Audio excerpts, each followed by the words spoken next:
Russia's Maikaidigi special military operation amagi makada Ukraine invade tawbadagi hawjik Ukraine thokliba lan asi Russia na ceasefire Laothokre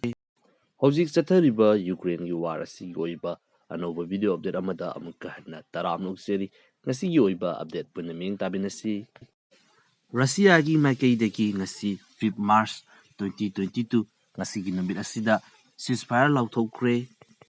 aduga ceasefire asi hawkiba asina Russia's Moscow's time zone da 10 AM dagini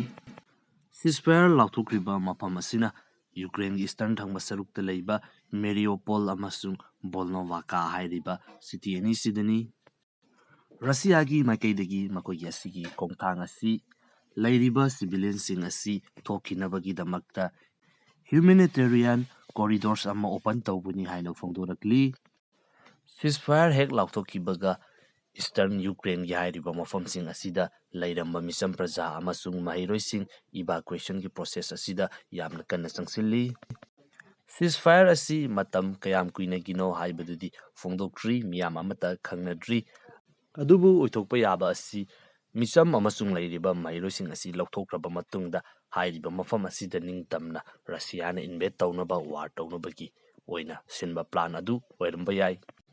ceasefire Laothokibadagi evacuation gi process chathariba asida Russia's gi side tagi ceasefire gi rule asi violate tawi haiduna Ukraine gi side tagi complaint kaya ama phongdorokpasu adumak leiri masini hauji faw ki leiriba phibam asi mata asida losinjarage anoba video amda amukka hanna thengnarasi